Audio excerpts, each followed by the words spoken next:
Hi friends, welcome to கனகாஸ் அடுப்பாங்கரை. இந்த video உங்களுக்கு பிடிச்சதுன்னா லைக் பண்ணுங்கள், ஷேர் பண்ணுங்கள், சப்ஸ்கிரைப் பண்ணுங்கள், பக்கத்தில் இருக்கிற பெல் ஐக்கானை டேப் பண்ணுங்கள். வீடியோவை ஸ்கிப் பண்ணாமல் ஃபுல்லாக பாருங்கள். வாங்க இப்போ வீடியோக்குள்ளே போகலாம். என்ன பார்க்க போகிறோம்னா, வாழைக்காய் உருளைக்கிழங்கு வச்சு பஜ்ஜி பண்ண போகிறோம். அதுக்கு என்னென்ன வேணுன்றதை பார்க்கலாம். இந்த மாதிரி ஒரு கப்பு கடலைமாவு எடுத்துட்டு இருக்கோம். அதை இதில் சேர்த்துக்கலாம்.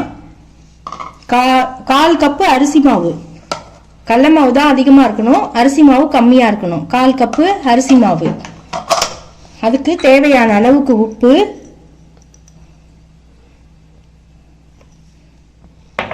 காரப்பொடி 1 ஸ்பூன்,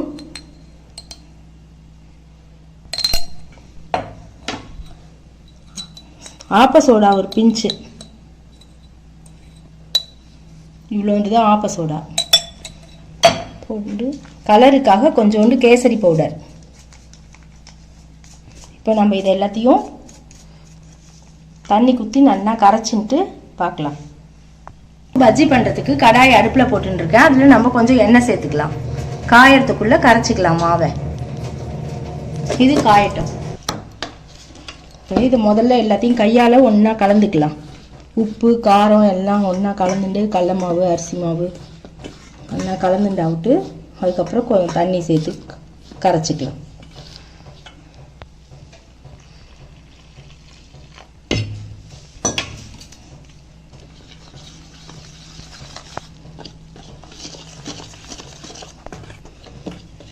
இது கொஞ்சம் கெட்டியாக பஜ்ஜி போடுற பதத்துக்கு நல்லா கலந்துக்கலாம்.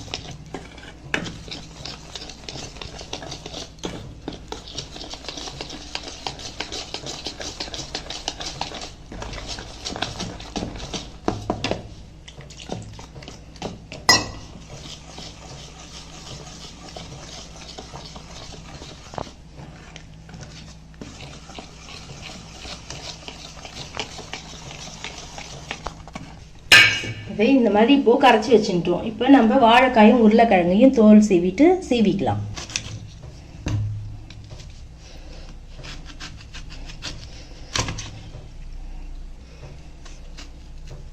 இப்போ இந்த மாதிரி வாழைக்காய் சிப்ஸு கட்டை இருக்குல்ல, அதாலேயே நம்ம இப்போ இதில் வாழைக்காய் மீட்டு பஜ்ஜி போடுற மாதிரி இப்படி சீவிக்கலாம்.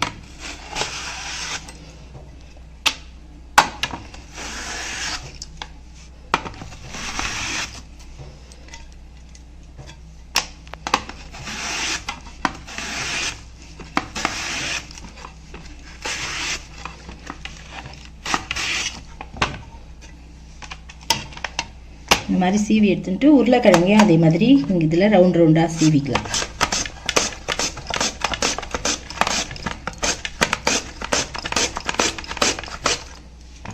இப்படி வந்து இப்போ நம்ம எப்படி போடுறதுன்றதை பார்க்கலாம்.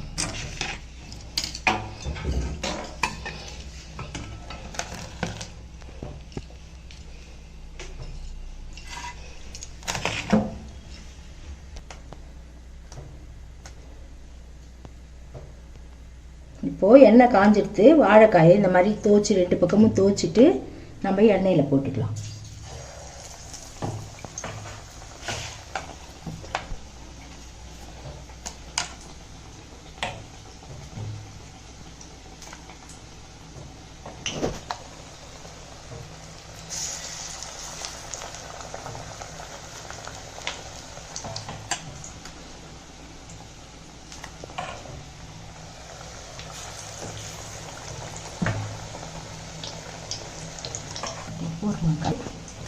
இப்போ உருளைக்கிழங்கையும் அதே மாதிரி ஒரு 2 போட்டு பார்க்கலாம்.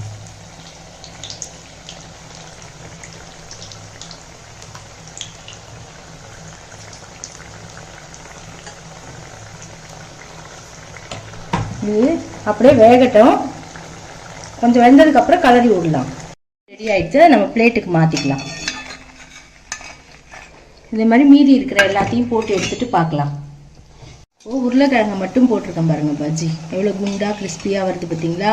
இந்த ரேஷியோவில் பஜ்ஜிக்கு மாவு கலந்தா இந்த மாதிரி கிறிஸ்பியாக நல்லா வரும். சப்பையாக வராது. இது நல்லா வரும், குண்டு குண்டாக வரும். இதே மாதிரியே எல்லாரும் வீட்டில் ட்ரை பண்ணி பாருங்கள். இப்போது நம்ம வாழைக்காய் பஜ்ஜியும் உருளைக்கிழங்கு பஜ்ஜியும் டிஷ் அவுட் பண்ணியாச்சு. அதுக்கு தொட்டுக்கிறதுக்கு தேங்காய் சட்னி, செலவு சட்னி பண்ணியிருக்கோம். சட்னி தொட்டுக்கலாம். இது வந்து சட்னி தான் ரொம்ப நல்லாயிருக்கும் பஜ்ஜிக்கு.